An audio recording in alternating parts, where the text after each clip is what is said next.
El pleito con TV Azteca que ha emprendido la presidenta Sheinbaum no es un pleito, es un sacrificio. Es un desgaste calculado. Es algo así como lo que hizo el secretario de Educación Pública, Mario Delgado.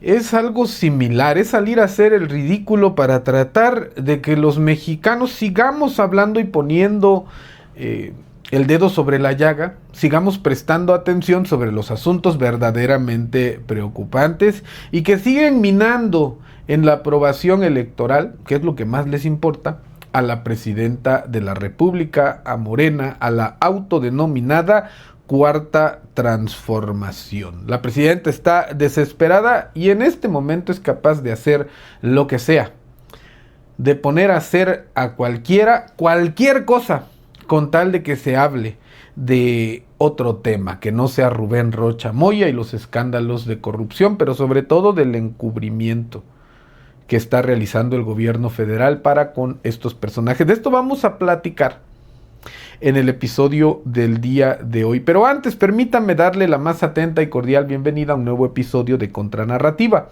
Este espacio de comunicación política en el que analizamos, reflexionamos, pero sobre todo emitimos una opinión respecto a los asuntos de la vida pública nacional. Mi nombre es César Vázquez Villegas y es para mí, como siempre, un honor, una distinción contar con su sintonía una vez más.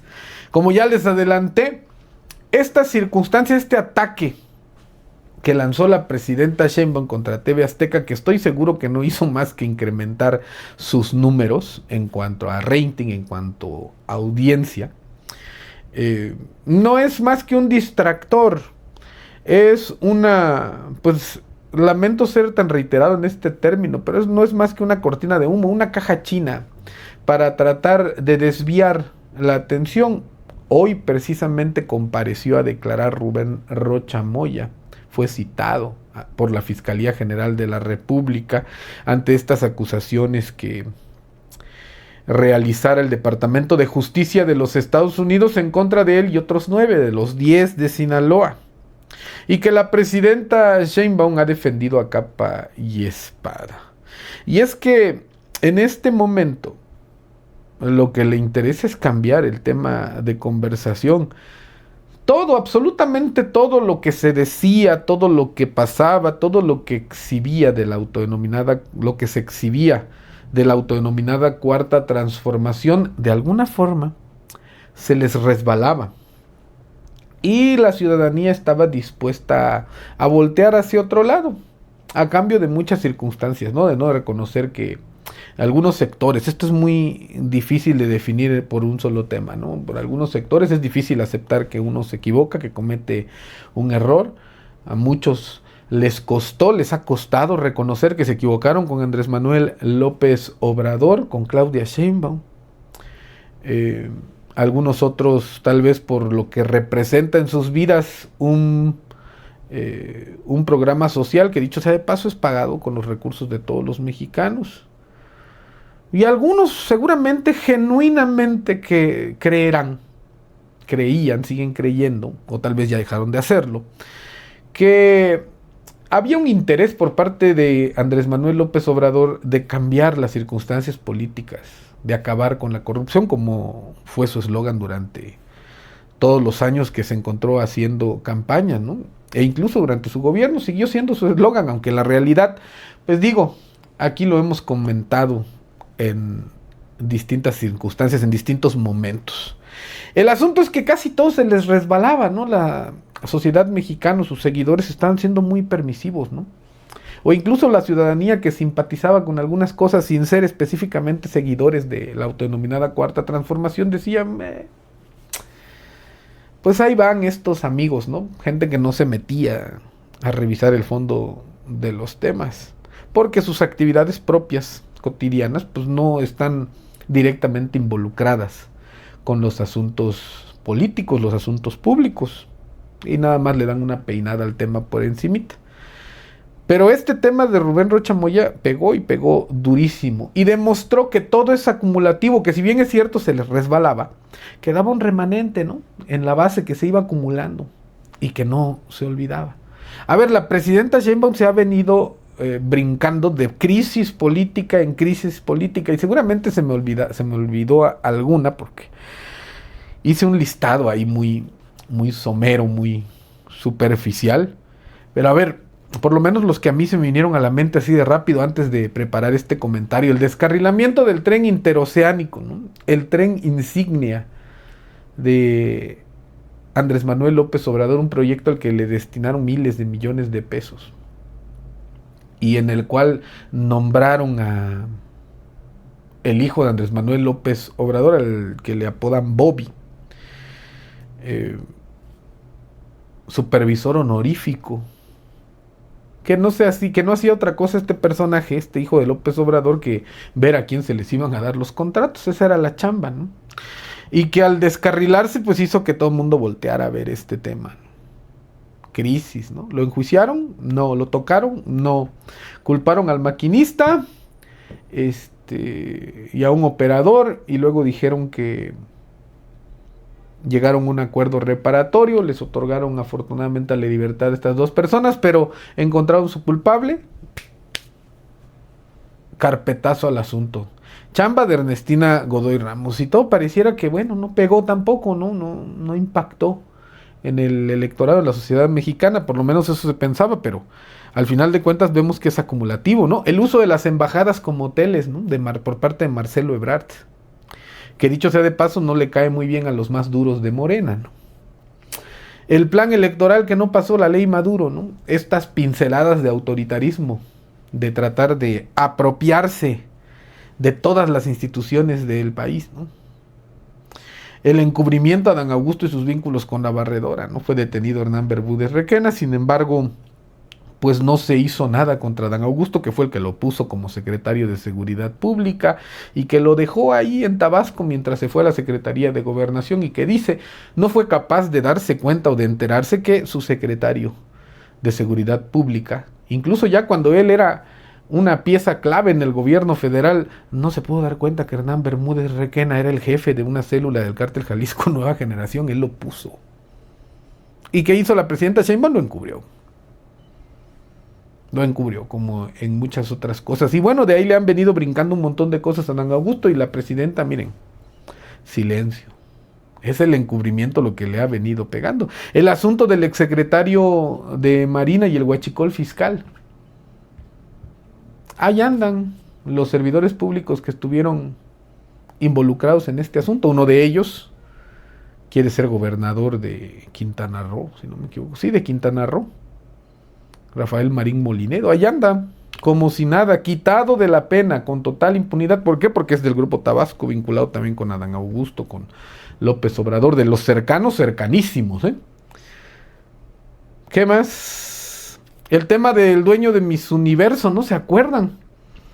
De cómo Gers Manero permitió que la presidenta se metiera al tema de Miss Universo, y cuando ya estaba metida, filtró la información para que se supiera que este accionista Raúl Rocha, me acuerdo que se llama, estaba metido en infinidad de cosas, y que estaba ya en calidad de testigo colaborador de la Fiscalía General de la República, y que actualmente esa investigación, pues, o de esa investigación no se sabe mucho, no se sabe nada, y era uno de los temas que venía caminando Gers Manero. Encubrimiento también, porque decían algunas voces que apuntaba a Luisa María Alcalde, a Ricardo Monreal, etc. ¿Lo sabremos los mexicanos? Tal vez no, porque ya detuvieron ese tema. ¿Quién encubrió? La presidenta. ¿A través de quién? De Ernestina Godoy.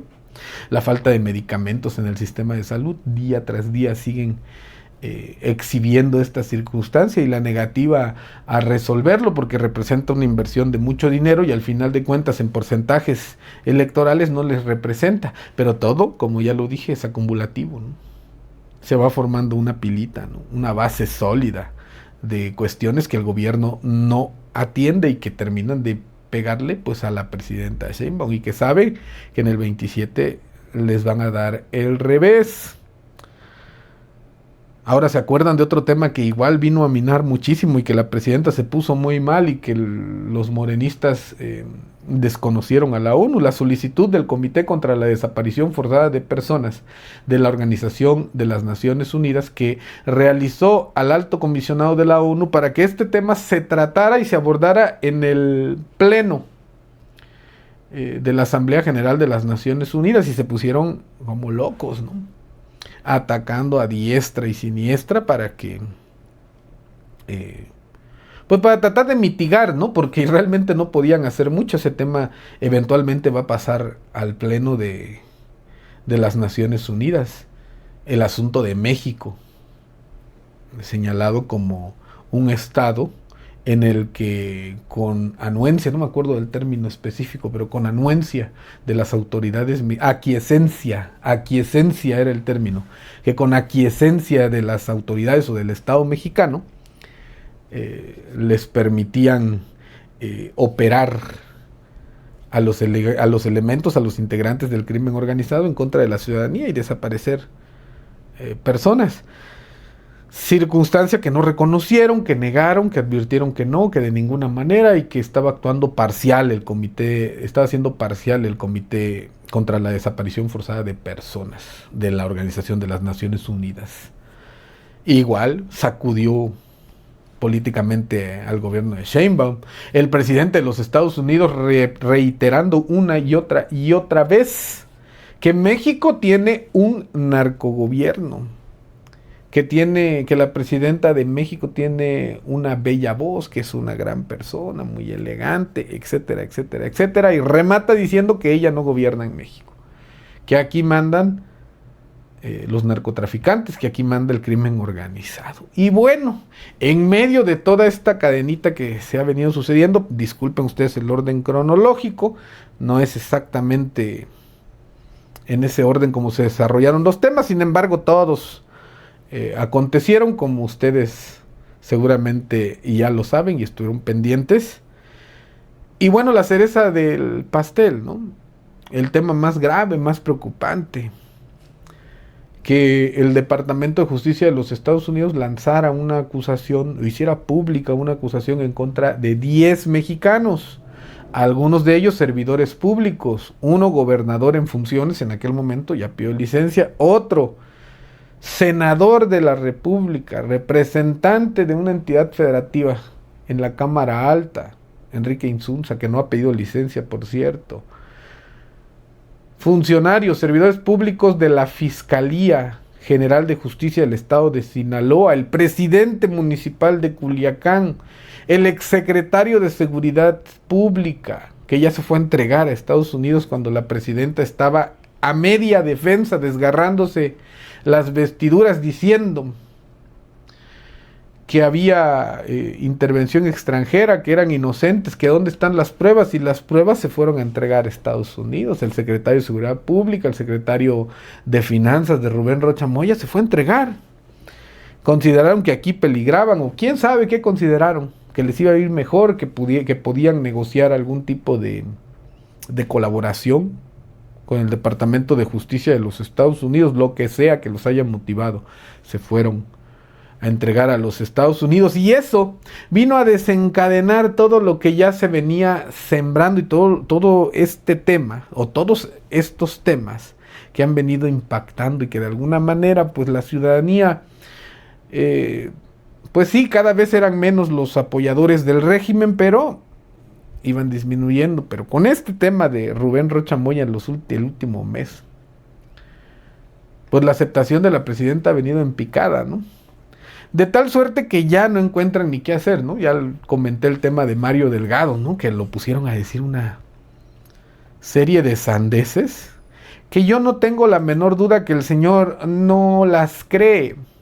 O sea, una cosa es que esté diciendo que sean una punta de incompetentes y otra que esté diciendo que sean tontos. No lo son. Son personas muy inteligentes, pero incompetentes en el ejercicio del gobierno. Las razones, bueno, pueden ser muchas, pero no creo que genuinamente Mario Delgado piense lo que dijo antes y después de ampliar el calendario y después de volverlo a regresar a su el calendario de vacaciones, el calendario escolar, y después de regresarlo a su estado original, de manera genuina. Yo no pienso, no creo que sean